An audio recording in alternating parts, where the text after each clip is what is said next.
and welcome to a very special women's rugby pod.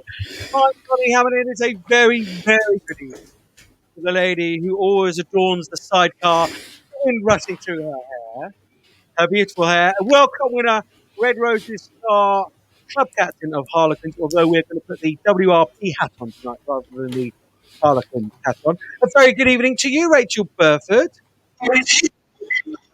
Good evening. That was good timing because I had no sound for a second then, and then it just came in as you came to me. So, feel like that's the only technical hitch we're going to have. There we go. Yeah, it's a very, very welcome to you, to everyone. It is a special warm welcome to our partners tonight, Allianz. Thank you very much for their support tonight. Allianz are doing a huge amount for the game from the grassroots with their Inner Warrior campaigns. You may well have seen those all over the country, all the way up to the Red Roses and the Premier 15s in between as well. So fair play to Allianz, and supporting things like this is really, really great. So a huge thank you to them. But how you been, Berth? It's a big week, but players like you don't feel it anymore, do you? Of course you do. It's such a big occasion, and there's definitely some nerves going around, but you try and curb them to more the end of the week than kind of middle of the week. But this is a nice little preview towards it. I've never had done this before, a big game. Hey, well, that's just where women's rugby's at the moment, isn't it? Now let's let you know what's coming up. We've got a prize draw right at the end of this evening. We've got 2 pairs of tickets. That's 4 tickets in all to give away to the final on Sunday down at Kingsholm to watch what should be an incredible game. We've got a signed Red Roses shirt. Thanks to Mitsubishi for that one. And Fill Your Boots. Our very own Sean at Fill Your Boots is putting together a voucher for the rugby store. £50 worth of kit at the rugby store. So, yeah, huge thank you to all of those. That'll be done on one of Rachel Burford's very, very special spinny little draw type thing, which those of you on the live pod last time will remember that one. But look, without further ado, let's get into the chat, the meet of this evening, and our 2 incredibly special guests. Let's introduce the lady first, because she's a little bit behind the 8 ball tonight, isn't she? We've got one Saracen, and she's playing just off air there. There's 2 Harlequins. We said we were going to book 3 Harlequins just to level things up, because she's that kind of lady. She could take these people on. It's Marley Packer, 76 caps for England. She scored 6 tries on her Saracens debut against Worcester. Started in the last 2 World Cup finals. An honorary member of her hometown club, Yeovil RFC, where there are some very, very fetching cardboard cutouts of her by the men's toilets. She's a qualified plumber, and of course now mummy to Oliver. She used to be party packer, now she's mummy Marla. How are you, Marley? Good evening, guys. I'm good, thank you very much. Thank you for that intro, Johnny. She's definitely still party packer. There's still party packer in her. Oh well, we'll see on Sunday night, won't we? We'll see. Oh, have you got a full green card for Sunday night? Have you, Marley? I haven't got a whiz back for bath time or anything. No, I haven't got a whiz back for bath time. I had to whiz up to bath time before doing the show tonight. But yeah, Sunday night I've got a green card. Magic stuff. And how are you enjoying motherhood? Is it everything you thought it would be? It's fairly magical, isn't it? Yeah, it's absolutely. But like, I'm not too sure what I thought it'd be like, but but it is amazing. Like every day, nothing's ever the same. Oliver's growing, and yeah, he's just gorgeous, and I love him to bits. Oh, brilliant! And are you finding it a welcome distraction, because the kind of person that you are, the way that you play, you're fully immersed when you pop that red and black shirt on, or the white shirt, or indeed one of the other colours that England may choose. Do you find it a nice welcome distraction? You get back home and rugby is gone, and it's all about him. Yeah, I think so. Like, I wouldn't say rugby's gone, because like being a Red Rose is a 24/7 job in everything we do. But when I'm home here, I get to spend quality time with him. I do switch off. When I get home from a game after a Saturday, it's not, oh, I need to watch that back. It's actually, I'm like going to play with Oliver, do bath and get him to bed, and then probably watch the game. But like, there's other things. There's other things that come first, and actually, it's just amazing. Like, just amazing. And like, he just brought another like part of my life, and it's I'm just proud of him. And like, how cool was it to have him at the game? Oh, super cool. Like, obviously he's watched me like on TV, and Tash does like little like posts and like go good luck mummy on cards and stuff like that. But to actually see him at a game was amazing at the weekend. Like, Stonex Stadium was like just buzzing. Like they'd done such a good job to bring the crowds back in, and the music was playing. We even went out for like our team walk before the game, and actually like the whole stadium was just buzzing. So yeah, no, really good. Awesome stuff. Look, we mustn't let the lady in the wings wait anymore, because otherwise she'll scream the house down, won't she? Being the plucky scrum half that she is. She's won 44 caps for her country. Got her first cap for England on the wing. Sorry, I didn't mean to sound quite so surprised. Has been Jess Breach in a race, apparently, so considers herself quicker. Certainly quicker right this week, anyway. Part of England's 7 squad that won the Hong Kong Sevens in 2012. Just got engaged. Has an adorable Staffordshire Bull Terrier called Tess, but she should have waited for a lovely visitor puppy. But who knows? Second time around. And she once cycled in the Pyrenees over 90k and well over 3,100 metre elevation gain. She's all action. Leanne Riley. Good evening, Leanne. We're good, thank you very much. Hi, congratulations on the engagement. Thank you. I mean, Marley just described Oliver as gorgeous and she loves him to bits. I'm not sure I'm going to do the same about Matt, but... Is Matt watching? That's the engagement off. No, he's not, but there was a delay on there, so it went silent. How did he do it? Do you mind sharing those personal stories? Was it a spur of the moment thing, or had he played a few decent cards? No, it was apparently it was planned for a while. He had the ring for quite a while, but we were away during Autumn International. Apparently he thought about it on a Scotland trip. He went camping with some friends for a week and it was dreadful, the worst week of his life. I just kept getting messages how bad the weather is and everything.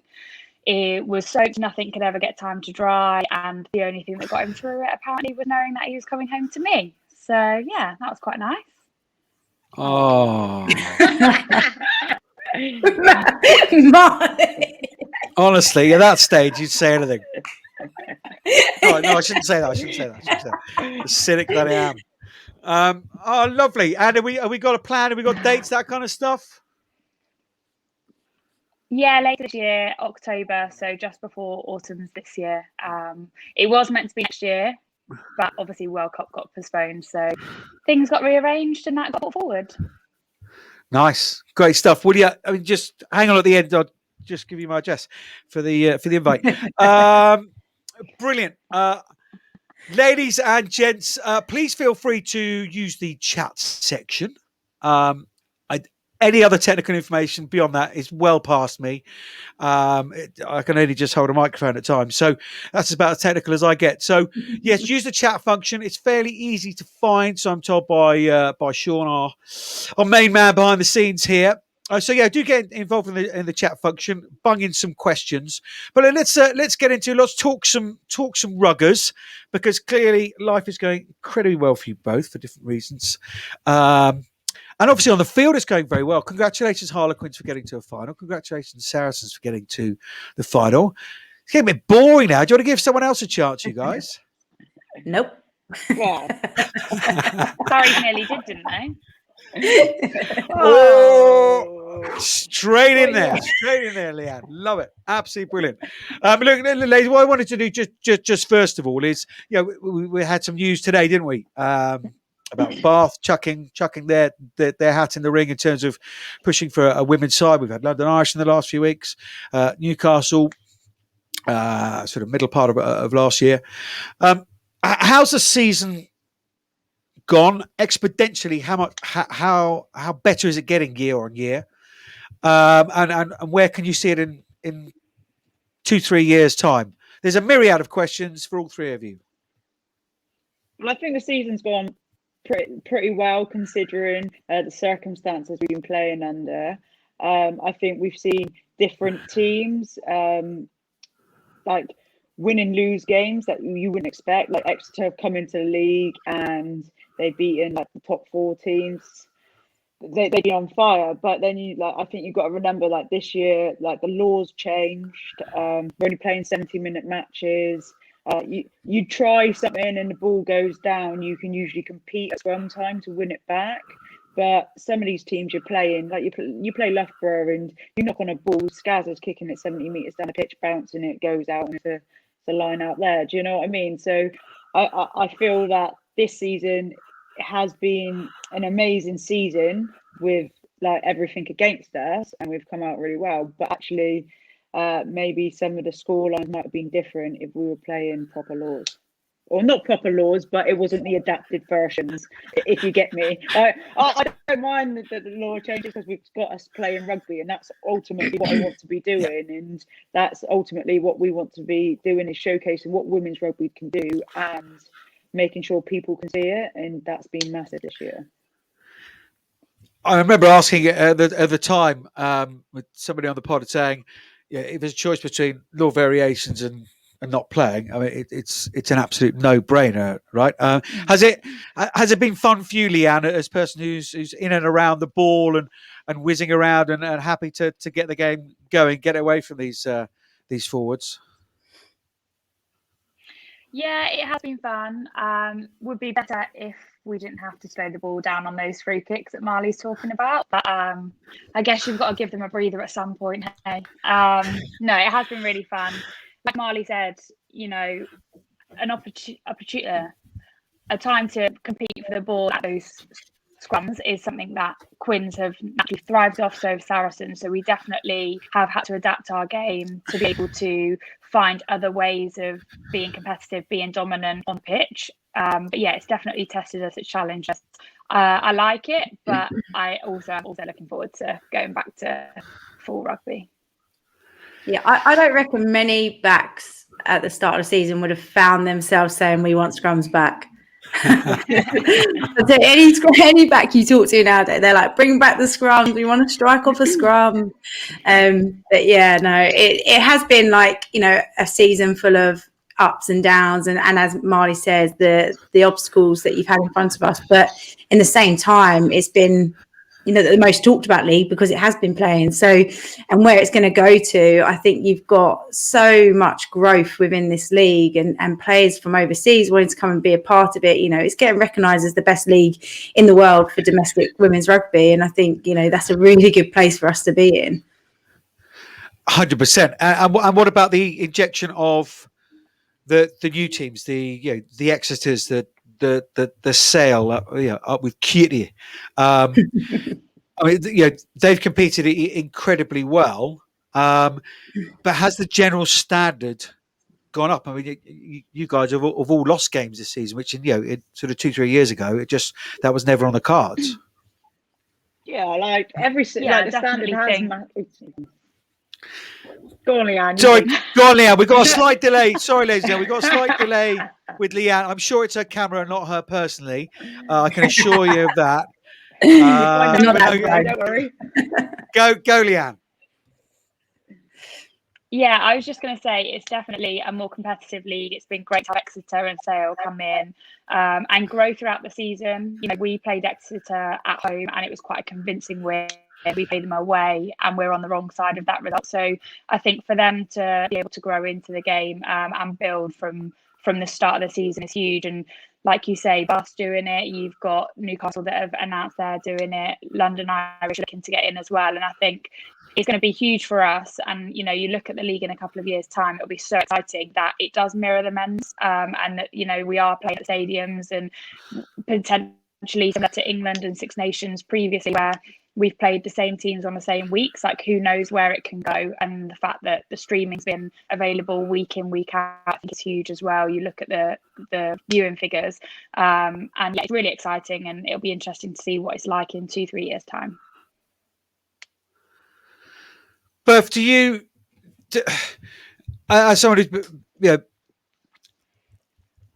I'll choose my carefully, being on the club scene for a couple of years, the more experienced kind of player, just how much has that intensity on the field, the skill level and what have you, say 2 years ago compared to 2 years ago, just as an experienced World Cup winner like yourself, just how much has that improved from, let's be honest, a bunch of amateurs?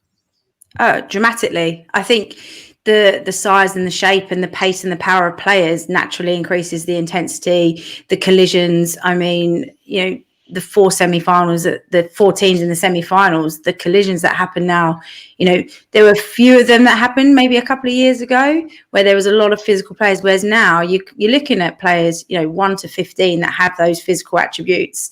So yeah, I think it's come on so much since then, and the speed and the pace, and that's down to a lot of the skill level now that's increased through professionalism and also through the setups of the league, of the clubs. The amount of infrastructure that they've now got in place to allow players to excel, so then for it to translate onto a rugby pitch. I think you've seen that, especially even with the COVID season that we've had and with the adapted laws, you've seen the improvement, you've seen the gains that every player has made and all the teams have, some more than others. But I think, that infrastructure has made such a difference to the league. And the majority of people are still amateur. Let's remember that and look at what we're producing. So, and we know that the way that the game is going, it will become more some form of professionalism. Don't know exactly where that will or what that will look like, but it will get there. So it's exciting. We want to accelerate it, but knowing where we are now, where we can go, we do want it to hurry up. But, it still is a very exciting prospect for what the future of the game looks like. You're all at clubs which are right at the top of the tree. Is it a conscious thing? Is it something, Marley, that you talk about at StoneX? You've done that very well. Your media manager will be very pleased with you. You've said that a couple of times today in press conferences and what have you. You've done very well. Is it something you talk about, right? What are we doing to stay ahead? Because it's not good enough trying to beat the best, but we've got to go one step further, do something slightly differently to stay ahead of the curve, to stay ahead of Harlequins in your instance. Is it something very conscious spoken about? No, I think for me, I feel like that's the management side of things, that like they need to make sure they're putting in place what they need for Saracens to stay ahead of the rest of the clubs in the league. I think for me as a player, I need to stay on the best form I can be in. So actually, that's a conscious thing by myself. And I know the rest of the Saracens team or the rest of the Red Roses themselves, like that's what they do. And that's why they are at the top of the top of their game, is because at the forefront, they need to be the best version of them. Because we have to put performances week in, week out to get selected, both at club level and at international level. And you're looking at it like Saracens as a club. We've got Canadian players like Sophie de Google, man of the match at the weekend, but she's a Canadian player. Like, imagine rocking up and actually I'm on the bench because Sophie's starting at 7. Like, for me, that can't happen. So it's those little drives that you like are unconscious, but that are there. Yeah, I think for like the bigger picture, Marley's absolutely right about individuals and players, but I think for the bigger picture, I think clubs are doing that, and they're also looking over going, what are they doing? We better do that. And that's why you're seeing the likes of London Irish, you're seeing Bath Rugby come out now, because they want a piece of it, because they know where the future is. It's in women's rugby, and they're looking in. So I not knowing factually, but if I was involved in an administration side at a club, you're definitely going to be trying to look at how you can, get those small margins. What can we do to improve our program? How can we make it a little bit better so you can facilitate the likes of the Marlies to be the best that they can be? yeah, and you know, even things like how many numbers can you get in watching a crowd? What can you do at those type of things? You know, go for records and stuff. You know, Quinn's always trying to do bits like that, and then that makes, you know, Saracens go after it, and then Saracens start live streaming their own games. So I think it's great to have all of that kind of competition. Who keeps raising the bar and who keeps trying to catch it up, I think, is only the way that we want the game to go. Yeah, 100%. I couldn't agree there. Yeah, it was very much the feel of it's I can't remember. It's Quentin, isn't it? Tarquin. Sorry, Bath, of course. Be a Tarquin at Bath. Yeah, that very much the feel of his video, wasn't it today? Of you know, just trying you know, keeping up with others. I kind of got that sense to it. Leanne, we've had a question in from Ash. Good child. Good to have your board, Ash. With the new teams being backed by the men's sides, do you see the non-backed like Lightning and DMP going, or do you expect the league to expand? Yeah, I think that's a really good question. I can't see them going straight away. You know, they've performed really well. Like Lightning have been in the semi-final. I think they've got to do something really wrong to then be completely shoved out. I think the more rugby we play, the more opportunities we get to play, the better. So does that change a 10-team league into a 12? I think that would be a really exciting opportunity. Obviously, you've got more than 2 teams that are potentially bidding to come into that. So when Berth's talking about how competitive people are being, well, what are they doing to, you know, what are their minimum standards going to be to make sure that they get into that, and how are they going to be able to sustain that as well? It's all good, well and good doing it in year 1, but what about year 2, 3 and 4?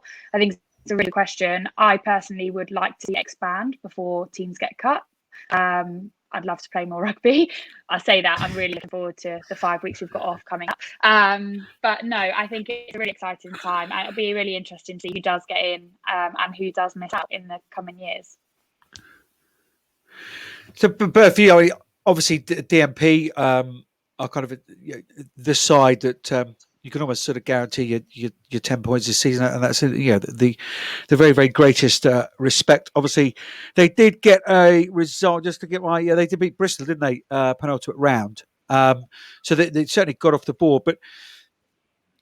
Can you see those universities? I think the fact that Loughborough is such a centre for sports and sports students, I think Loughborough are kind of safe. I think that's why the MP are trying to link themselves with the Northumbria University, isn't it? Or is it Durham University? I can't remember which one. That's Durham. appalling. Durham. Thank you, ladies. With Durham University, but there's room for more, isn't there? Yeah, I think so. I think there is room for more fixtures to be throughout the season. I think, you know, the likes of someone like DMP need a bit more support and depth, and I think, you know, that's why they have done that partnership. But yeah, I think if there's more teams that can hit those minimum standards, why do we want to then take away a couple of opportunities to have more teams in the league?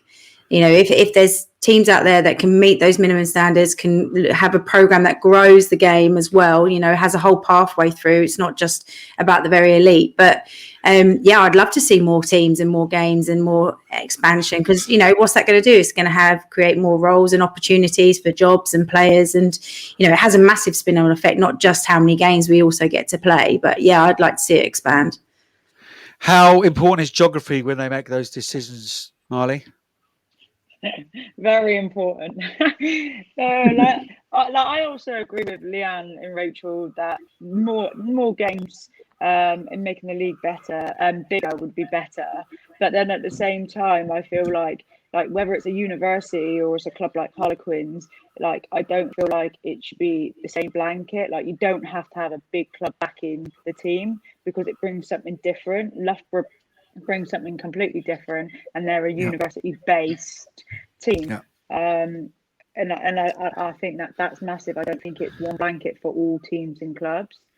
I think it's got to be being able to look out. Yeah, I like that, Marley. I like that. I think we've got to make sure that the league is fit for purpose, and not just we'll do that because they've got a successful men's team here. That will bring success, but I think also you just got to make sure that you've got the right teams and people involved. You know, Loughborough have been semi-finalists now 2 seasons in a row. I know obviously last year 2019 was removed, so then why would you not want to keep a team like Loughborough involved, who have the quality, have the talent, have the infrastructure? That would be such a waste to remove that, because down the road it's associated with a men's team. So I think it's all about making sure that it's purposefully done. Yeah, and I think, like, as we hit, like Leanne said about like the minimum standards. All right, you don't want a club that rocks up, hits minimum standards first year and then drops off.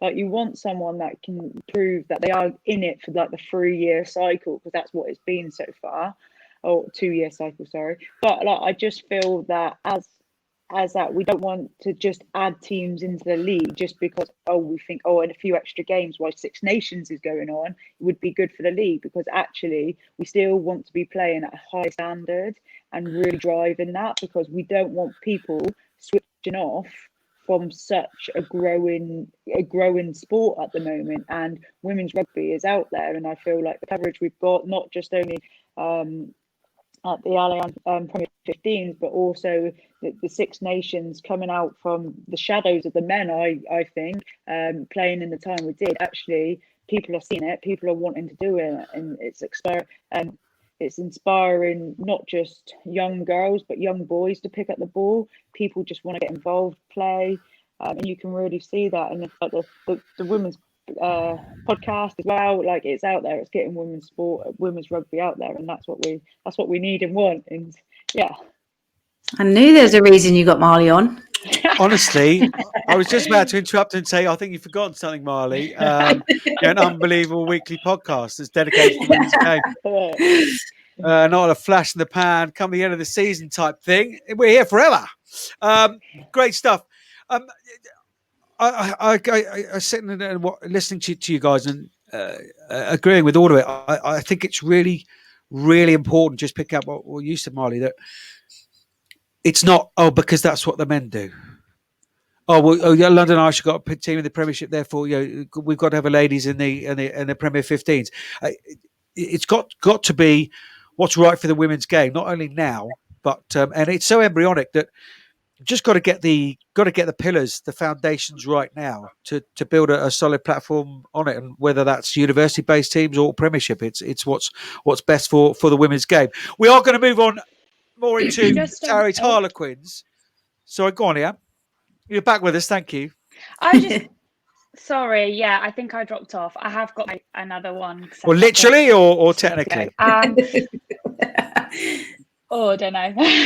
I was just going to say, just throwing it out there, I completely agree with all of your points, but with stuff like attached to the men's game, that does then bring in a lot of extra things. Like, you've got the marketing, you've got the seats in the stands, like the club shops, the fans, everything. Everything that comes with it. So I think that there's definitely space for both, and it's going to have to be finding a balance within that. But if we are trying to push our game going forward from a longer term perspective, then I do think that at some stage then those things will play into it. That will make a difference. Absolutely. We've had a question from Karen. Because there is nothing that competes with the Premier 15s internationally, will merch and streaming be available in other countries going forward? Is that a question for you, Johnny? I was going to say, what do you want? There's some. I can tell you, and I can't tell you a huge amount, but there's some really, really exciting meetings going on, which very, very lucky to be involved in. We've got huge plans if the ambition is met at the people that make the decisions. Is that politically? You've done that well, yeah. Have I done that well? Okay.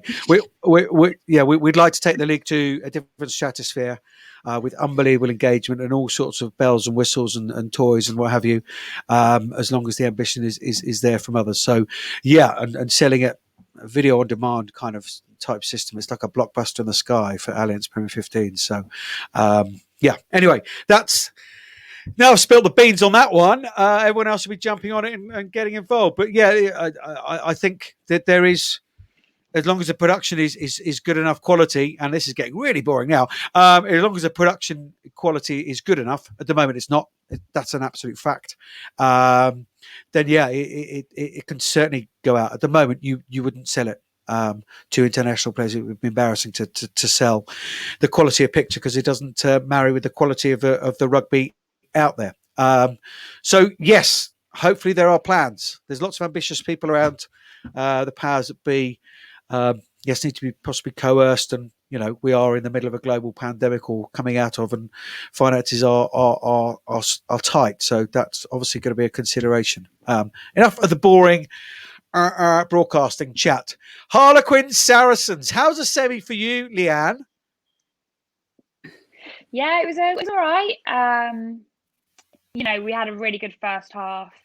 Everyone played really, really well. We executed what we planned to. As always, it wasn't a full 70-minute performance. We let Wasps get back in, and that's something that we'll look to put right this weekend. But yeah, I think overall we were happy with our performance, and we've just got to build from that in the next couple of days to bring it on Sunday.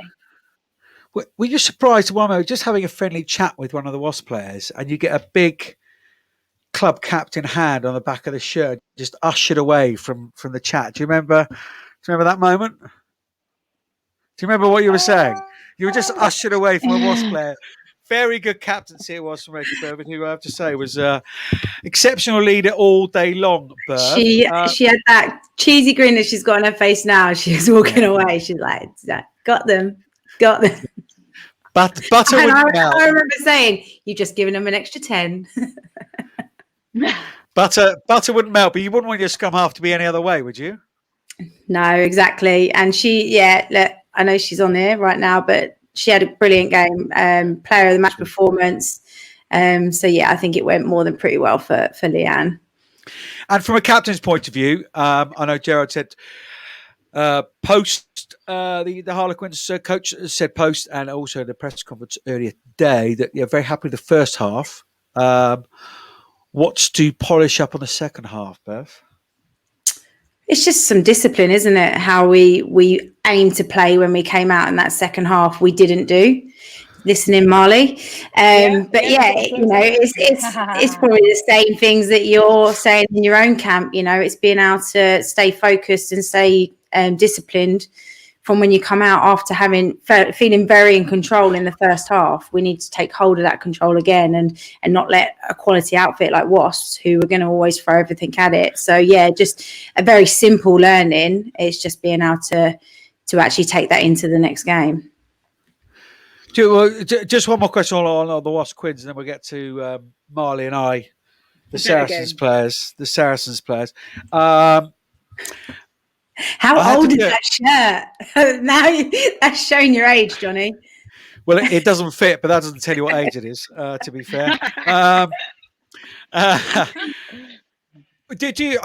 I was disappointed with Wasps. I think when you saw the team sheet without the first choice halfbacks, it's going to be an uphill struggle for them. But let's be honest, that the game was over after about 25, 30 minutes. Certainly, I felt as much. And then just after half time, it's certainly done and dusted. So not the best of workouts, whereas Saracens were made to work really, really hard for their victory. Is that going to benefit you being potentially slightly fresher? Or would you prefer to be a little more battle harder? And I'm not doing down in any way, shape or form, because it's a very, very physical game. Pressure? Okay. I don't know when I came in then. No, I think it's a catch-22, isn't it? You can look at it that, some people might be a bit fresher. I definitely didn't feel fresh. But then, with Saracens having that challenge, obviously it's going to be a challenge this week. So actually, does that play in their favour that they had to work a bit harder for it? I think it's on Sunday. I do genuinely think it's going to be down to the individual team. I think whoever comes out and plays with their full potential, that team will take away the trophy. I think one team slips up or some game-changing moments, whatever those decisions might be, I think that it will lie within those small margins. It's down to us really at Quins and down to Sarries to go out and put the best game on the field on Sunday. Marley, what did you make of Skaz and Sunter and their Loughborough side? They definitely took it to us, didn't they? They came out firing. They scored first. They're driving mauls up front. They got a couple of tries off of that.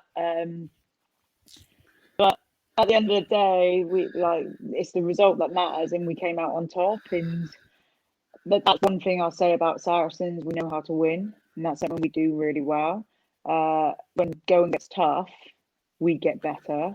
And I just think that going into this week is that actually the same as probably Harlequin. There's stuff that you need to just look at this week in training, but actually polish off what you've been doing all season, making sure your calls are right, making sure people are hitting the right timings, and actually just making sure everyone's in a good place. Like confidence, just making sure that actually we're there, enjoy the moment, because finals, like the domestic league's over, top of the table, the league's done. Saracens come top, but actually now this is the final.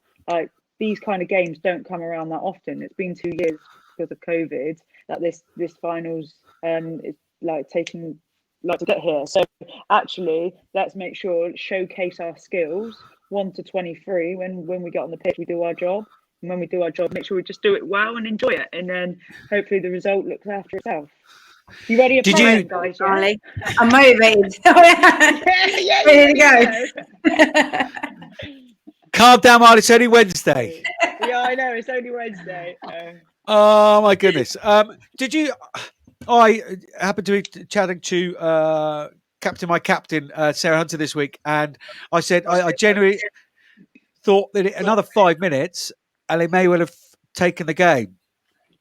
Did you feel that come the end of the sort of around the 72-minute mark, Riley, with the hearts in mouths? No, I don't think so at all. Like that's the thing. We will never know because we're playing 70-minute games, so you're never going to know, are we? Of course. But at the end of the day, it takes, like I said, one knock on, and you got a free kick. And Zoe Harrison can kick a 70-meter kick. You've got Emily Scarrett that can kick a kick. You could look at it, if Scars didn't miss the posts a couple of times, the scoreline could have been different. Like if I didn't pass it into touch and we didn't put it into touch just after the second half, then that's 2 tries we should have got. We feel we left points out there in quite a lot of them. So actually, if like you can say what if, but reality is the score's the score and you can't change it. Oh, you can tell it's finals week, can't you? You can tell it's finals week. Oh, gee. Never interview Marley on a weekend of a World Cup final. Honestly, she'll come down the screen and get you. Bertha, are you a fan of the format? Look, and you can smash back at me because I'm used to that right now. If you like, yeah, well, it is what it is, and therefore you get on with it. But do you like the idea of the grand final, sort of like the Six Nations, which sort of a couple of people have been talking about on the chat? Do you like the fact that there's a grand final? Yeah, I do. I think it makes it more exciting from a fan perspective and engagement there and a sponsoring engagement. But yeah, I think, let's look at like someone like Exeter, how Leanne said, how, teams were beating them convincingly at the start of the season, but come the end of the season, they're fighting for a top 4 spot, which, builds their momentum, builds the whole league momentum. And I really enjoy having that semi-final. I think the top 2 get to deserve that home advantage. And then, because anything could happen there, and what you don't want is the league to be over and done with. A team's won X amount of games and they're all bonus points. And so nobody can catch them and then the league's done. And then it doesn't become meaningless, but it doesn't become as meaningful when you know kind of where you're going to finish in the league. Whereas, Saracens may have finished top, but it doesn't mean that they could win overall or whoever would be at the top. So I really like win that top. It's still good to be at the top, trust me. Psychologically, we gave you that top spot this year, though, didn't we? Well, yeah, protocols are protocols. Nice. Oh, it started already. Brilliant. I love it. I love it. So, ladies, we're sort of at that point where we will just pause momentarily. Ladies and gents, if you can make yourself comfortable, then that now might be the time. But we've had a few messages in. as we sort of just pause for sort of almost like a mid-show trail. And firstly, we've got a message here from my pal, Sidetrack. Firstly, just want to say a huge thank you for being amazing role models for my daughters and niece. Now, he said this, Leanne, apart from the tattoo, Leanne. And secondly, as founder of Brave Mind Mental Health Charity, we're a huge supporter of the women's game, have Langi Tuima and Donna Rose as ambassadors. We're coming down to King's. So do we wear a Quinn shirt and Saracen shorts, or a Saracen shirt and Quinn shorts? Quinn shirt. What I would do, Simon, is where I'd wear a Brave Mind. I'd wear one. And you can wear one sock of each. Yeah, just wear one sock of each. Yeah, funny. The Sari shirts are quite tight, so don't know what the Quins are like, but I'd wear what you're comfortable in. Oh no, Si's been working out. Si's fine. He's been working out. He might even fit into this Sari shirt here. I might take it down for him. But no, the reason I wanted to say that because they're doing some unbelievable work and approach it in completely the right way. So, yes, and I'm sure lots of people would echo that on the call tonight. Thank you for being the most unbelievable ambassadors for so many young ladies and girls who are just piling into the women's game now. Thanks not only for those people on the call, but also to Allianz. They're focusing their support in women's sport across the board, really, across all their sponsorships. Allianz have exciting plans for next season with short and long-term strategy of how they can help support women's rugby. And, of course, they'll carry on the Inner Warrior campaign, still supporting the Allianz Premier 15s and, of course, supporting the Red Roses as well. So thank you very much to you, Allianz, for your support tonight and throughout the season. Prize draws coming up. 2 pairs of tickets for the final on Sunday, 4:00 at Kingsholm. A Red Roses signed shirt. Thank you, Mitsubishi Motors. And a £50 voucher for the rugby store. Fill your boots. Thank you very much for that one. And as you're here live, we can announce some very exciting news, which don't all rush off now. Stay on the call. When we finish, then you can go and log on. But the WRP now has its own clothing range. It's only done in feathers and fur and lace. But I thought that might appeal to everyone. No, genuinely, we've got a full range there. There's beanies, there's snoods, there's gilets, there's jackets, there's leggings, there's shorts, all the bits and pieces there. So Holbro, HALBRO.com/WRP. Are you going to be modelling it at the final? No, I won't be. I won't be. I might put the one of the tops on, but yeah, we'll get some full stats out. But do give that a little look if you fancy, ladies and gents. But let's get into the final then. Third time lucky, I think Shauna Brown, what she said post the semi-final. But luck's not going to come into it, is it, Berth? Look, I think Leanne hit the nail on the head about how tight and competitive this game will be, and it'll be about which team can turn up on the day and deliver for the full 70 minutes. I think naturally you need a little bit of luck on your side with some of the 50-50 calls that you get and the bounce of the ball and that kind of thing. But ultimately, both teams are going to have to perform extraordinarily well to win at the weekend. You got this, haven't you, Marley? Just another final, just another series win, isn't it? Yeah, like 100%. I don't go into a game thinking that the other team's going to win, so I'm backing myself 100%. But if you ask Leanne the same question, I know she'd say exactly the same thing. Well, she don't do none of those ankle passes she does to me. The bounce of the ball bit from Berth was for me from some of my kicks at the weekend, but they went our way this last week, so let's hope they do it this week. Here we go. Look where you started, Johnny. It's meant to be a friendly family podcast. No, it's not. We've got the 2 best teams in the league, some of the best players in the league. And when they're wearing their club colours, You two clubs don't like each other very much, do you, Leanne? Yeah, well, that's certainly for the 70/80 minutes. What's the Competitive, beef? Johnny. If you weren't competitive, we would play.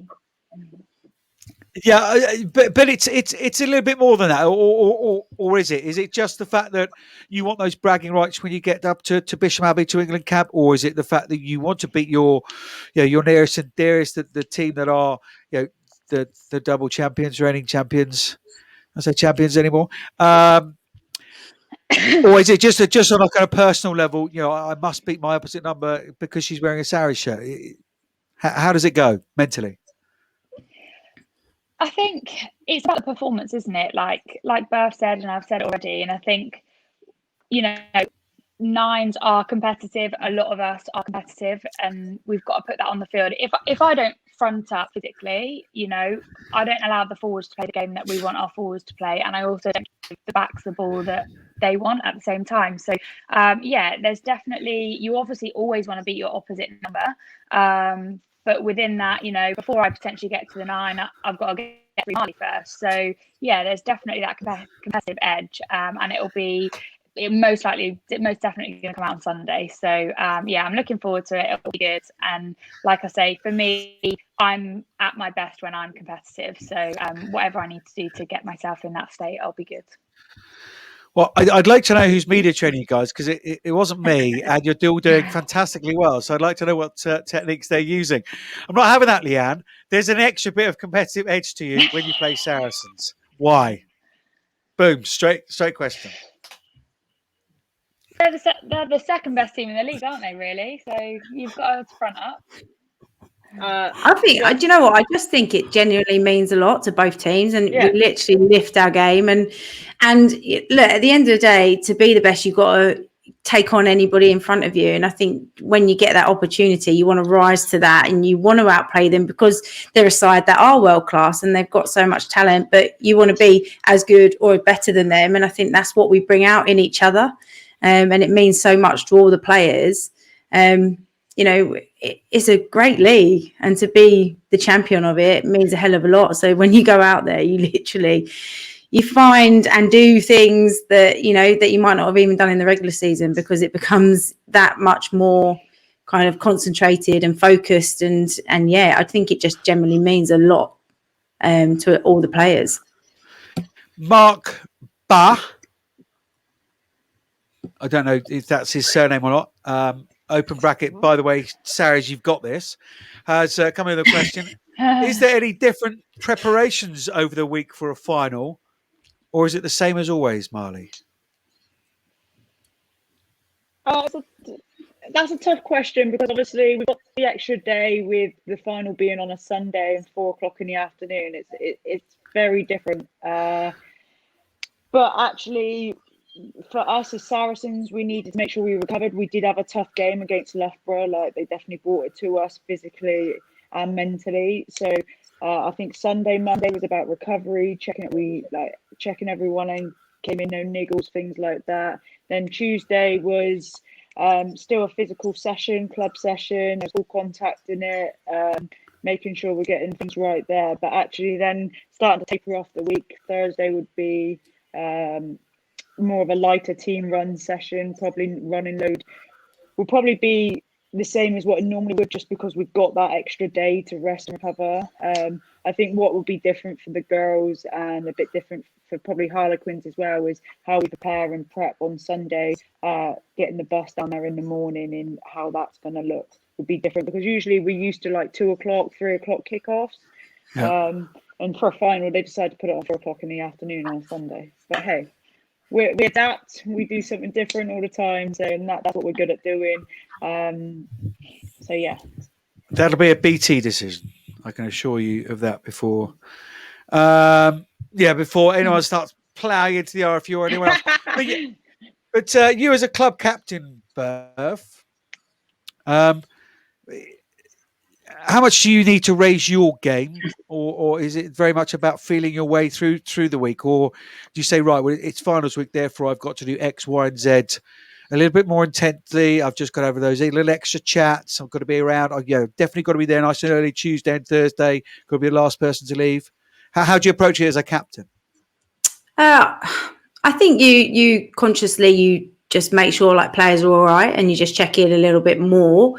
But I don't think too much changes. I think if you start changing loads of things in a finals week, then it doesn't actually help. And the team has so many different leaders within it that you got to allow them to do their job and do their role. And then if we get through the week by doing the simple things well, the things that you've been working on that you've done throughout the entire season, because that's got you into a very strong place. What you don't want to do is start changing things and then suddenly, you're worrying players, or you start then bigging up the occasion and then you start forgetting actually to play the game. And so that's why you just kind of sticking to the same things that you do, maybe a little bit more kind of just checking in with some players or going over a couple of things, but nothing too different changes really. And how much, Ed, now it's you've been here for a third time, Leanne, is it would you prefer to be facing somebody else, or is it are you delighted to have a shot at redemption? I think, Saracens played really well at the weekend and Loughborough also did. So it's great that we do get to play each other again because, getting that competitive edge and that side out of me, then, that would be a really big occasion for us at the weekend, especially if we do manage to come on the right side this time. But it just shows we've spoken about it already, but in just the terms of where the league is, it wasn't called in terms of probably more closely the Saracens Loughborough game in terms of their scoreline, but definitely going into Wasps, like I was nervous. It was semi-final time. You're at the Stoop, you've got the fans there, and I did think it was going to be a tougher first half, especially the second half was a different story. So it's great that it is us two, and we know each other really well, and like Berth's already said, we're both world-class teams. So it's just exciting, and like I said earlier and alluded to it, whoever plays to their absolute full potential on Sunday will win the game. So it'll be exciting to see who that is. Berth, pop your WRP hat on for a second. Who has the psychological edge? Is it Harlequins, knowing that they have been beaten in the last two finals, very different ways, but lost the last two finals? Or is it Saracens, knowing that when it comes to these, they have done it the last two times? I think it can go both ways, really. I think you can look at it that they've got all the pressure on them and we're coming as the underdogs. And so you can look at it like that. I think both ways you could talk it up in both camps, to be honest, Johnny. But I think whatever it is, both teams will have a, mental strategy going into this game. I always get asked this question about, do you talk about those finals? Do you go back to it? And it's like, we've just got to keep looking ahead. And I think, us as a Harlequins team, we're in a very different place this time. We've had a very different season to previous seasons. And, I think we're in good stead. And I think, that in itself, and, seeing Sarah McKenna do an interview this week, we're full of confidence in our Harlequin side. And you flip over to the other side, Saracens are also full of confidence. So, I don't think you kind of reflect too much. I think if Saracens are sitting in their camp thinking, we've been there, we've done that, we've won twice, we'll do it again, then, they probably won't perform the way they can. And I know that they're a side that wouldn't sit there and think that. So I think both teams are in a good place psychically in their terms of their psyche, because nobody's going to rest on their laurels either way. Marley, you've spoken not only tonight but also earlier today on those press conferences, or press conference, I should say, about having a will to win and having that ability. Off the back of that, I'm going to just kind of couple that with a sort of question. Give me three key players for you. Come Sunday. Who are those key players? Marley Packer. Marley Packer and Marley Packer. Now you can't say yourself. To be honest with you, it's so hard because team effort. It is massively. Alex Osterbrew said earlier in the press conference, like a couple of years ago, you could probably say 1 or 2 players win games for teams. But these days, the level of performance of teams that have come up, players that come up, it's a 1 to 15, 1 to 23 effort. I've got to say, Zoe Harrison at 10, phenomenal. She's played the game she's played for us has been unreal. You can't write off Poppy Cleo. Like, she's having a wonder season. Like, she's been fantastic. And you've got, like, I can't single them out, but both Hannah Bottom and Bryony Cleo, like, as props, you can't, like, they're reckoned for. They're forced to be reckoned with, and I feel like it's not just their scrumming ability. It's their rugby ability, and when you put that across the board, and I can't. I've not even said the Canadians. Do you know what I mean? And say who got man of the matches. I could name off the whole team. You got May Campbell at hooker. Name 3 players you wouldn't want to miss. Then sorry, Marley. I can't pick 3 players. I love my team. I said 3 players, Marley, not 23. All right. I'm gonna go. You didn't hear. May Campbell, Poppy Cleo, and Zoe Harrison. There you go. Magic. What I've been huge impressed with is actually that you mentioned the Canadian players. We know how industrious they are. We know how physical they are. We know that how combative they are, and a will to win. Actually, they've just gone about doing all the hard graft that allows your Bottomans, the Cleo twins, to do those little extra special things. I think, so the Emma Taylor, Sophie Tagude, and those kind of players have been exceptional for you. I'm going to ask the same question. They've had a tough ride. Sorry, Johnny. They've had a tough ride as well. Like, they've come over to a country, over to England, to a country that's been in lockdown in a pandemic, and it's been tough for them. And I take my hat off to them. To be a million miles away from your family, for me, I'm a real family orientated person, so imagine being the other side of the world for my mum would be awful, and especially when things are tough. So for them to rock up, like, they're not used to selection coming up weekly, like they must be so stressed out. Like, little things that, like, some of us would just take for granted don't bother us, but for them it's big things. In that they come in, they turn up to skills, they do the sessions week in, week out, and they put a performance on for us, and I feel like there's massive credit to them. I mean, like, Sophie Dagoud, she takes a lot of credit. Like, obviously she gets a lot of limelight, but Emma and Alicia, they've all 3 of them been sensational for us. And we've also got Alex, so she's been with us this season, but because of her visa issues, she's not been able to play for us. But week in, week out, she's at training on a Tuesday and a Thursday, and, like, she's putting some of the biggest hits in. Like, she's been phenomenal, and I just feel like players like that, they go under the radar, but it's them kind of players that are getting us to finals, because they're pushing us in training that actually we wouldn't have probably had if they didn't commit the way they do. So yeah, they've been sensational for us. It's all a big jigsaw puzzle. They can always come and have a hug off Mama Marley anyway. Yeah, of course they can. Some brotherly love. Yeah, of course they can. I check in all the time with them, even though Emma Taylor says I shout at her a lot, which is true. I do always check in on them, because I do feel like it's not nice to be that far away from home. Oh, bless you. Leanne, against Saracens, 2 players that have to stand up for you, and Rachel, you can give us the third. Oh God, I was hoping Marley had, stalled that from what she was talking about. It's 50-50. We're always down the line here. Obviously, I'm going to echo what Marley said about all the girls. Yeah, like, we've had some girls that's had their opportunities through injuries this year and has really shone out, like the likes of Katie Mew, Lauren Brooks, both our flankers have really earned their shirts in the last few weeks, and at the weekend. Not that I'm giving away selection, but it's out there, and they've been fantastic for us. So I'd probably, in terms of the non-England girls, definitely it would have to be those 2. But like you've said, we've got England front row, and we've got Sarah Beckett, who was absolutely phenomenal again at the weekend. So 2 people. Oh God, this is tough. But specifically against Saracen, who needs to be there or thereabouts, top of their game? Sarah Beckett, and yep. Because that physicality. Physicality, dominant in the tackles and also dominant in her carries.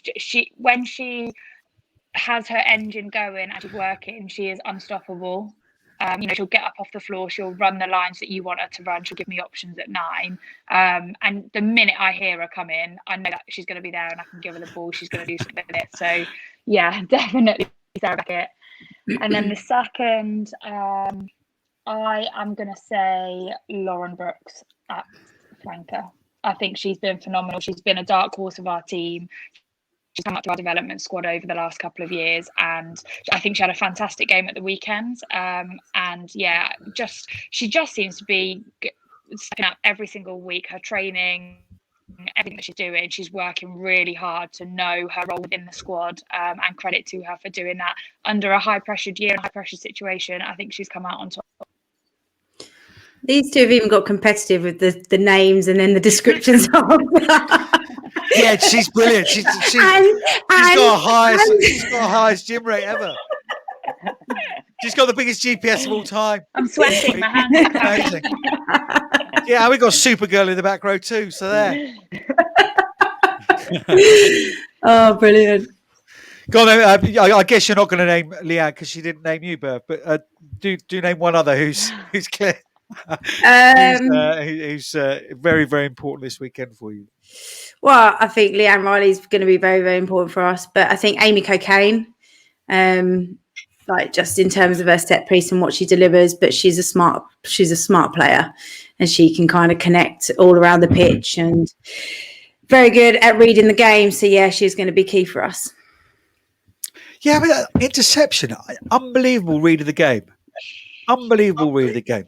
Did you see She must have a lot of interception in her stats. And the little chip. Extraordinary. Let's go back. Excuse me. 2018. Very, very tight affair. I can't remember where it was played. Ealing. Lottie Clapchild finished up. Yeah.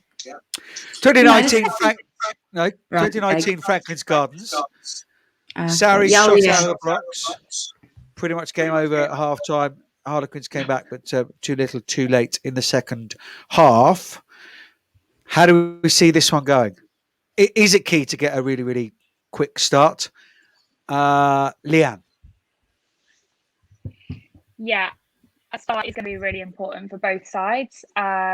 It just, whether it's the nervous energy, whether it's a build up to the 4 p.m. kickoff, I think the start is going to be crucial to what we do, and part of that will be tactically potentially who gets that choice of what they choose to do. Sometimes that can set a stall out from the off, so it'll be really interesting to see what those decisions are, whether there's an impact in that decision as well. But I think there's probably going to be some car crashes in those first 5 minutes, and it's going to take a long time for either side to break the other one down. So it'll be really interesting to see what the battle ends up being. Is it going to be a possession game? Is it going to be a territory game? Who knows? And I don't think we know that ourselves yet. I think you'll get a feel for that on the day in the warm-up. External factors having that contribution. So it'll be really interesting. We've definitely got plan A, B and C laid out, and it just depends on what we decide to go with on the day. But yeah, I'm excited. Marley, has that been spoken about this week? That final 2 years ago when exceptional first half of rugby from you. Is that, and we were talking earlier, but weren't we, about the psychological sort of aspect of the game? Has that been spoken about this week? Let's absolutely blast any sort of chance they thought they had. Let's just blast them. First 20, 25 minutes. Let's just any hopes they had. Let's just dash them. No, we've not really talked too much about that, to be fair. I think we'll speak a little bit more about how we are going to go out and play Thursday evening. But I think, we need to come out all guns blazing. But like we did against Loughborough in the semi-final, we thought we were doing that, and they got the first points on us. So actually, whatever happens and how we come out is actually making sure we just stay composed and actually trust in our processes, trust in what we do, and believe. Oh, she's that straight bat's come out again, isn't it? Right back at the bowler. Nice high I elbow. what you want me to say. No. Yeah, absolutely. One question I do want to ask you, Marley, is you do have that will to win. I think back to even the Sarries game when you take the 3 points right to the death to make it a 17-all draw. The Loughborough game, Gloucester Hartpury early in the season. Where does that will come from? And part B of the question, is it how do you manage to in those precise moments to be precise, because you almost get one chance to score that driving line out, all the rest of it, and you often do that. Where does all of that come from? I think it comes from the player themselves. Yeah. Like the inner belief of that player, and that drives the other players around it. And I feel like we've got abundance of that at Saracens and players. Like sometimes you can be a player that is technical, a really good player, but actually you haven't got that belief or that drive and will desire. Whereas I feel like Saracens as a group of collective, we definitely got that. Obviously, to get the 3 points and get the draw against Harlequins in the last time we played them, like that's not how we wanted to get that game. Like we want to go out there and win those games, but we come off with the draw like we did. But I think this season, Saracens themselves we've had quite an injury list. We played best part of the season without the Bryony Cleo, without Hannah Bottomman. The second rows have been. It's been like a bit of a roundabout, like in and out, people going around on the merry-go-round. So I feel like actually we've got players back. We're getting consistency across the board. We know how we're all wanting to play off each other. So we're actually just making sure that we're all firing and we're all firing in the right direction on Sunday. Does anybody lead that? You know, I mean, you're at Saracens at the Stonex Stadium. Right, we'll go that in. Where Mara Toje plays, yeah, he is a whooper and a hollerer, and he sort of invokes that in the players around him. Is there someone outside of yourself, of course, that has a similar kind of role to get everybody going in those moments, to get that belief going? I wouldn't say I was a whooper and a hollerer. I'm more of I'm a shouter, but I'll leave it to Leanne. But I feel like we've got like so many players, like we've just got players that say the right thing or know what to say at the right time, instead of just having white noise actually, or people playing lip service. We know what to say, when to say it, and I think that just shows the scope of players that we've got at Saracens. Speaking of leaders, we'll go to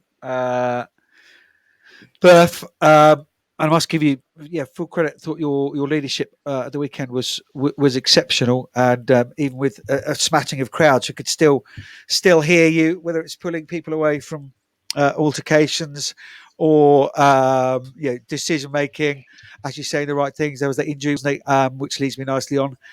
See how I've done that seamlessly, like a ski sock, just shoehorned this in. Jess Breach, unbelievable try. Watched it 347 times already. How big a loss is Jess?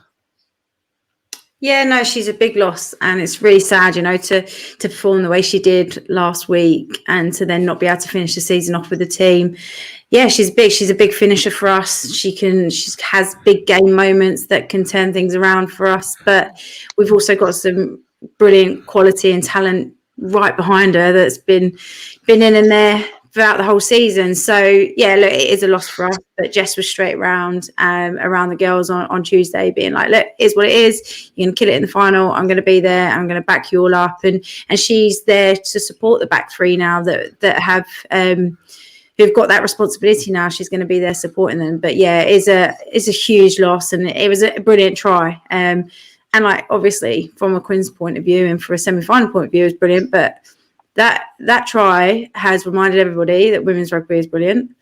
And I've loved I've had so many comments on social media around, I thought women's rugby was boring, like being sarcastic, and seeing something like that, like, and right from the set piece to the line, to the acceleration, to the beat in the final defender. And it was captured in our game, but that's there's so much of that across the whole league. So yeah, she didn't only do us a really big favour, she also did the game a big favour by her X Factor ability. So yeah, but a big loss for us, and yeah, she'll be trying to drown Marley out on the sideline. Yeah, I mean, you're quite right. I mean, that could have been a Garnet McKinnon, could have been a Lottie Clapp, it could have been a Kelly Smith, couldn't it? For all those teams racing in tries like that we've seen all season long. But it was out of the top drawer and been brought to attention. I know Brian Moore's done quite a lot of this week, and the normal numpties popping their head above the parapet on social media. Leanne, that's one player that isn't going to be involved, but for your management and Karen Finley, it's going to be her last time involved. I think I've described her as a pillar of the Harlequins setup, and I don't think that's understating it. How emotional is that going to be for you all? I suspect she is damming it down and not wanting to talk about it, because that's the kind of person she is. She's busy running London with the Met Police and then coaching you lot during the week as well. But has it been spoken about? Is it in the mind to say, look, she's given so much, not only to Harlequins, Richmond, the club game, that it would be nice to let's do those extra bits and pieces that we can to get her to send off in a brilliant way. Yeah, definitely. She's an amazing person. She's done a lot for me personally. I've worked with her for many, many years. Part of the reason why I went to Harlequins in the first place. In terms of has it been spoken about? Yeah, bits and bobs. It was their last game at the Stoop on Saturday, so that was emotional for her in herself. And I know the forwards went and had their forwards photo with her, and to create those memories and remember them and make sure that they don't go amiss. But in terms of training this week, it's we don't want that to overcrowd the occasion and the job that we've got to do in hand. So as much as it will be great to go out there, put in a performance for her, and then take that into the game and hopefully get that win on Sunday. It is a big occasion, but that's down to us. And I think whatever happens on Sunday, she'll have a great send off. She'll be hugely missed by many, many girls. It's sad, but at the same time, we've got a job to do first, and that will come afterwards. So it'll be a big occasion for a lot of people at the weekend. And is there been any news from two people in front of you, Marley? I know Tamara Taylor's at Saracens, and Rocky Clark. I mean, she's probably got another 14, 15 seasons left in her, isn't she? Rock star. But been any chat from those two? You joke, Johnny. I'm not. Yeah, I know. I'm not. I'm normally I joke all the time. That is dead serious. And she'd do it as well. If you said to her, go on, Rocky, play for another 14 seasons, she would, wouldn't she? Incredible. No, in all seriousness, Marty, have been spoken about that chat around the place? One sec, John. Just to go back to your question to Leanne about Karen Finley, I think from everyone in the league, credit to her. Before Tyrrell's, before Allianz Premier 15s, she's been around for a lot of years, and she's done a lot for women's rugby. A player herself, then she obviously big coach at Richmond, and Richmond dominated the league for quite a few years. And I think actually, whatever she goes on to do, she puts her passion and heart into whatever it is. So, and that's Karen 100%. But for me as a player, it's sad to see her go, and hopefully she stays within women's rugby and does whatever. But yeah, no, I just wanted to put that out there as well. Nice. It's not just from obviously Harlequins. There's other players that have been around her. So yeah, 100%. But as for Tam and Rocky, well, what can I say? Rocky, I think, will be around for a long time. I can't see her going anywhere. But the thing is, she's done a job for us this season. There's been some points of this season that obviously we lost Bryony, we lost Bots quite early on in the season, and actually you look around in Rocky Clark, she's there. She's doing a job week in, week out for us, and when you call her off the bench when those guys need to come off, she does the job. She sees out games, and like you can't, like, her passion and our love for the game is second to none, and she's got an abundance of it, and that's what we love. And like, since she's been at Saracens, that's what she gives. Tam, obviously, I think it was a lot of big decisions for her this season, actually making the move from DMP down to Saracens. Maybe not the decisions that she wanted to do, but she's done it. With the travel and stuff, I think it's been tough on her. I've had to do that travel before from Bristol to London, and trust me, it's awful. So to go to DMP, like up north to down to us, it's hard. But like, we don't know. At the end of the day, we're just concentrating on this Sunday, and then we'll find out things going forward. But yeah, with like that, they've both done the job that we've needed them to do, and yeah, we just need to make sure that they carry on doing that this Sunday, and then whatever they decide to do, we back them 100%. Are we going to just have a couple more from me before we do our little prize draw and get you all to predict the scores? No, I'm joking. I wouldn't do that. That would be benign. You could predict the score though, Johnny. Yeah, I've got to stick with what I've said for a while. Well, what have you said? I've said I think Saracens will win. How do you feel about that, guys? That's a wrap, Leanne. See that leave studio? Just tap that.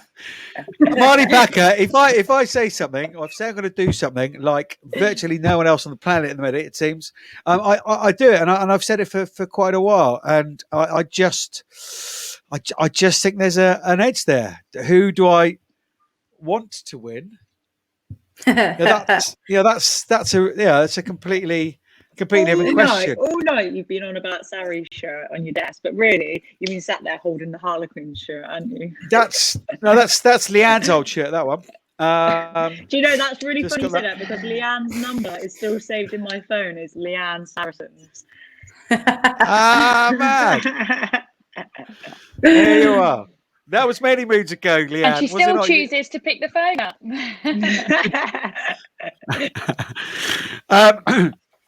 I've lost my train of thought now. No, Beth, what I was going to say was just give me one technical thing, one aspect of the game which you Harlequins have to get right come Sunday 4:00.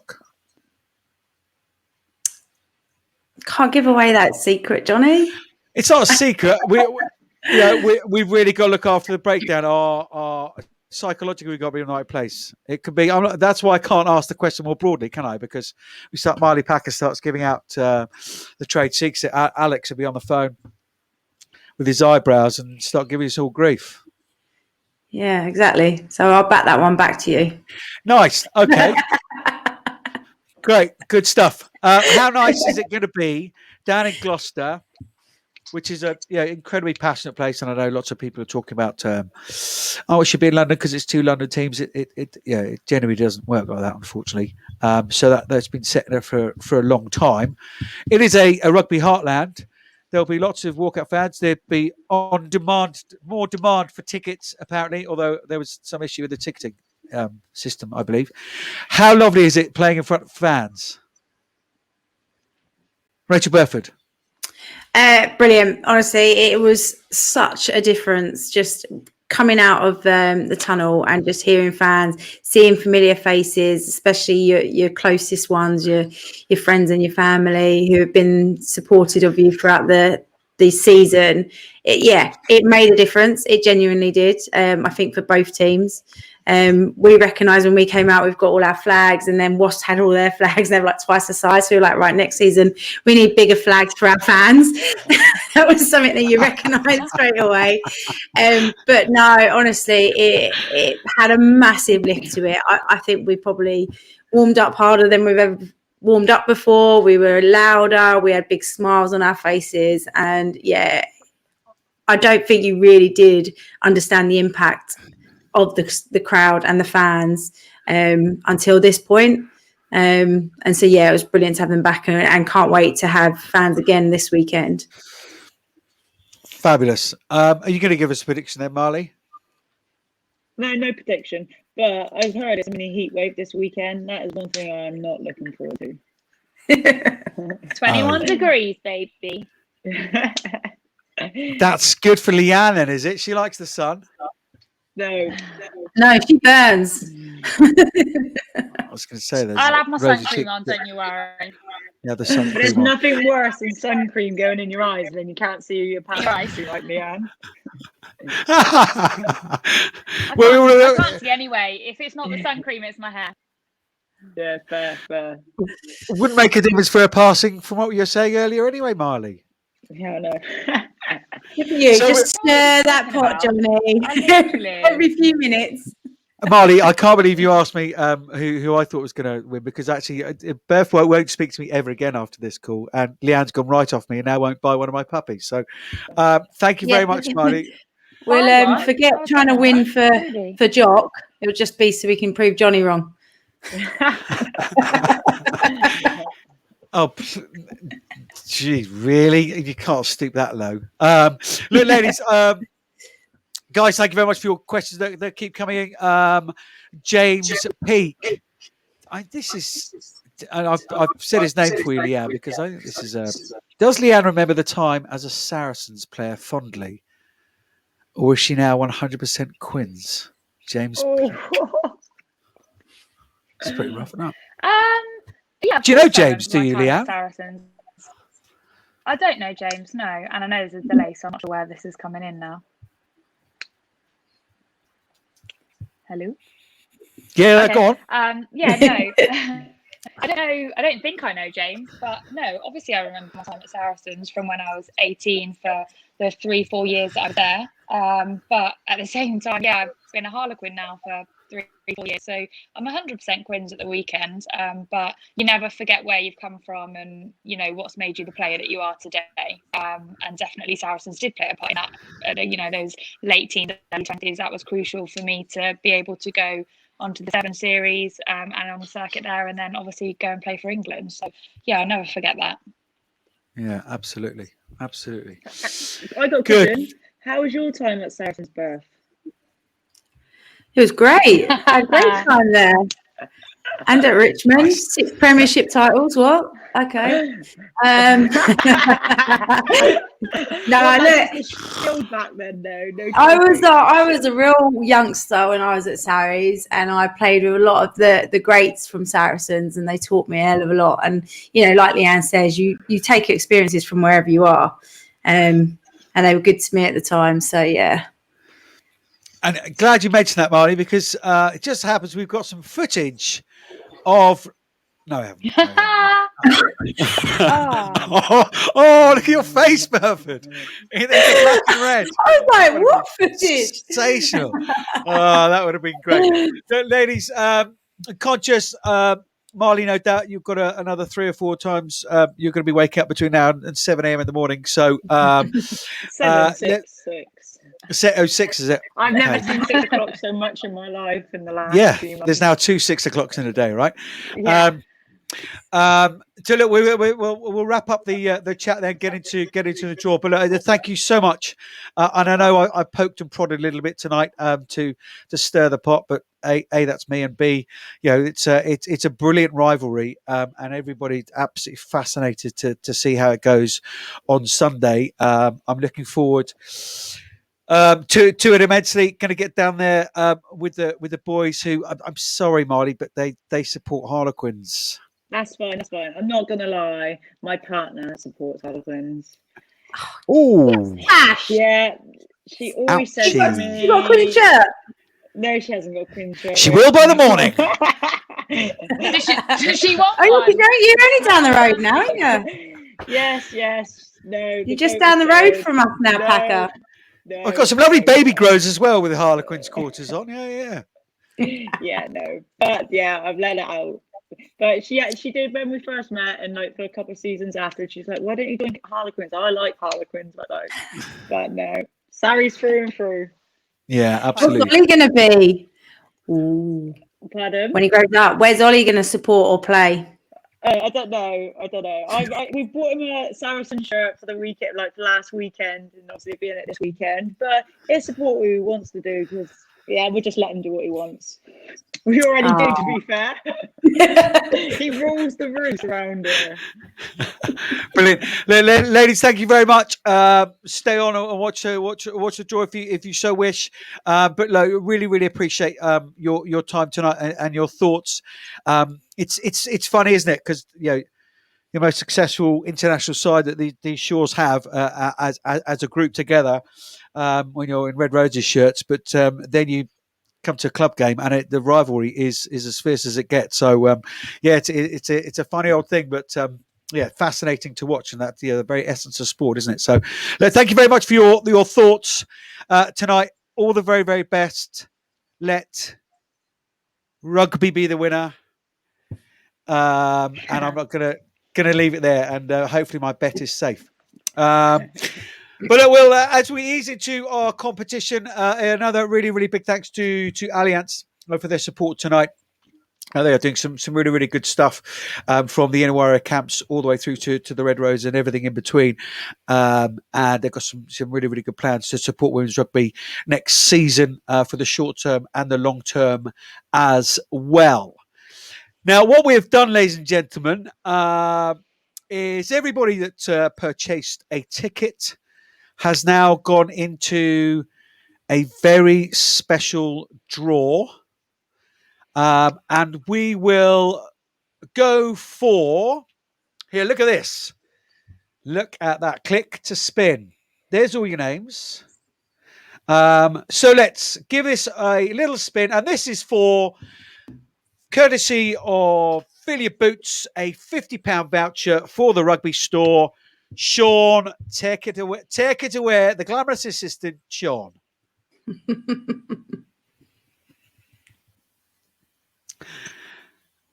I know Sarah Orchard loved this last time.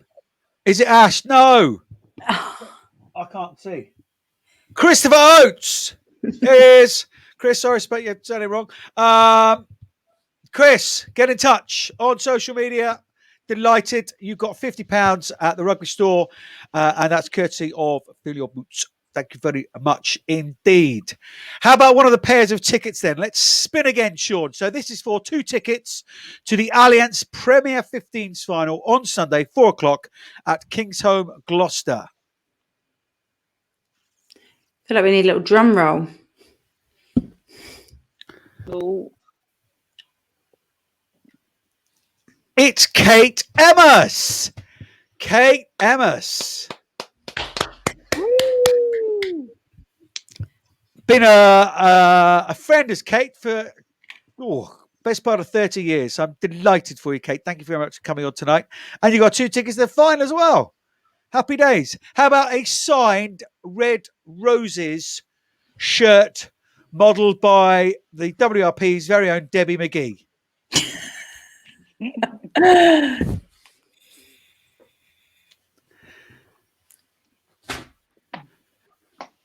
It's James Peake. It's James Peake. Leanne's delighted by that. James, a signed Red Roses shirt. Thank you, Mitsubishi, for the contribution of that. James Peake, that is winging its way to you once we have your details and what have you. We might exchange it for a half Sarries, half Quins one. Who knows? No, I'm joking. Of course we won't. That shirt is yours. So for the final pair of tickets, a final spin, please, Sean. So 2 tickets to the Allianz Premier 15s final, courtesy of Allianz. Also supporting tonight. Thank you very much for that.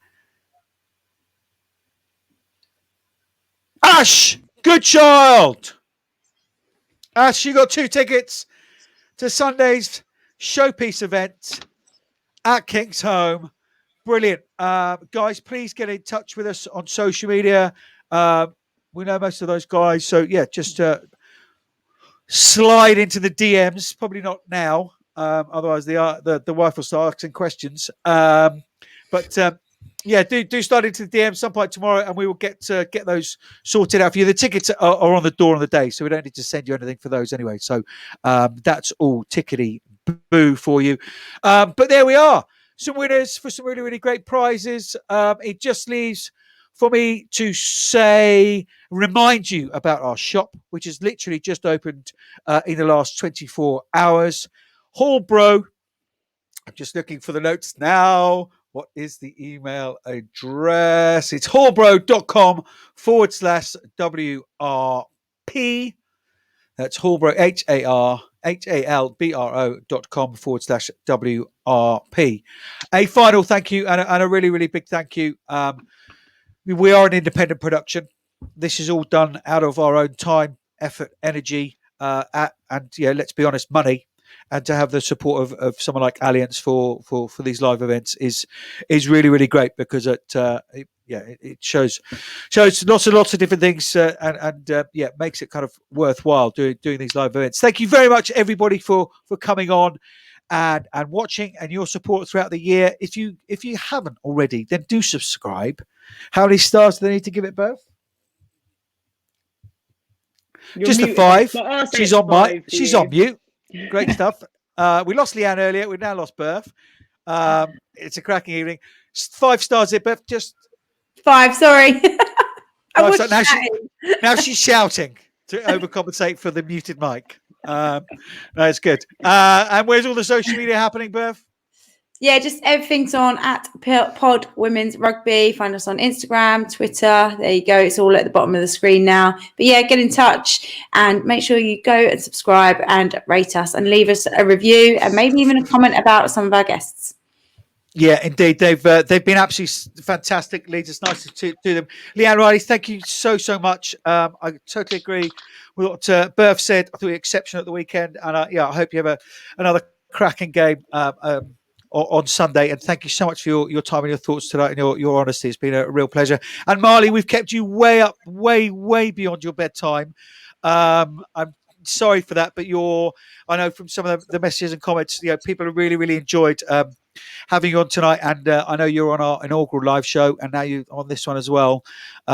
We still love Party Packer, and we love Mummy Marley as well. So no, thank you so much to you.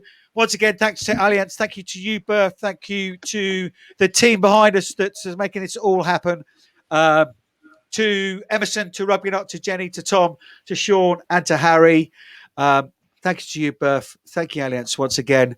And for those of you there on Sunday, we will see you there.